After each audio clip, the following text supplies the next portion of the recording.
മഴ തോരും മുമ്പയുടെ നാളത്തെ എപ്പിസോഡിൻ്റെ പ്രൊമോയിലേക്ക് എല്ലാവർക്കും സ്വാഗതം. അങ്ങനെ നമ്മുടെ രോഹിത്തിനെയും അതുപോലെ തന്നെ ബബിതനെയും എങ്ങനെയെങ്കിലും ബാലൻ്റെ അടുത്തേക്ക് പറഞ്ഞയക്കണം തന്നെയാണ് ഗംഗേട്ടൻ്റെയും ശിവേട്ടൻ്റെ ഒക്കെ ഒരു താല്പര്യം. അതുകൊണ്ട് തന്നെ അവരെ വിളിച്ച് പറയുന്നുണ്ട്, നിങ്ങൾ എത്ര നാൾ ഇവിടെ നിൽക്കും, അച്ഛൻ്റെ അടുത്തേക്ക് പോകണം, അപ്പോഴത്തെ ദേഷ്യത്തിന് അവർ വിളിച്ചിട്ടുണ്ടെന്നാണെന്നൊക്കെ പറയും.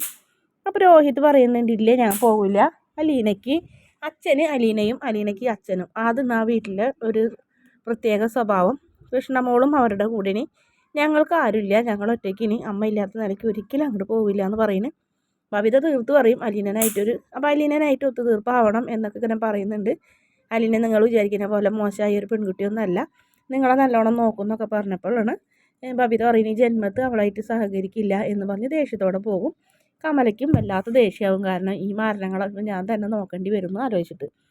പിന്നീട് എന്ത് ചെയ്യാനറിയാണ്ട് അമ്മാവന്മാരും നിൽക്കും. പിന്നെ കാണിക്കുന്നത് മനുവിനെയാണ്. മനു വരുന്നുണ്ട്.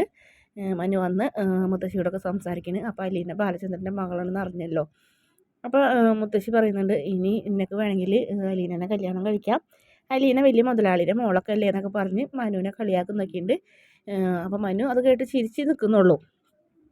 പിന്നീട് വീണ്ടും നമ്മുടെ ഗംഗേട്ടൻ പറയുന്നു, ശരിക്കും അലീനയ്ക്കും ബാലചന്ദ്രനാണ് നീതി കിട്ടേണ്ടത്, അല്ലാണ്ട് വൈജയന്തിക്കല്ല, നമ്മളെല്ലാവരും തെറ്റ് ചെയ്തത് അവരോടല്ലേ, അപ്പോൾ അതിനുള്ള പ്രായശ്ചിത്തം നമ്മൾ തന്നെ ചെയ്യണം എന്നൊക്കെ പറയുമ്പോൾ അത് ശരിയെന്നുള്ള അർത്ഥത്തിൽ അനുകൂലിക്കുന്ന സഹോദരന്മാർ.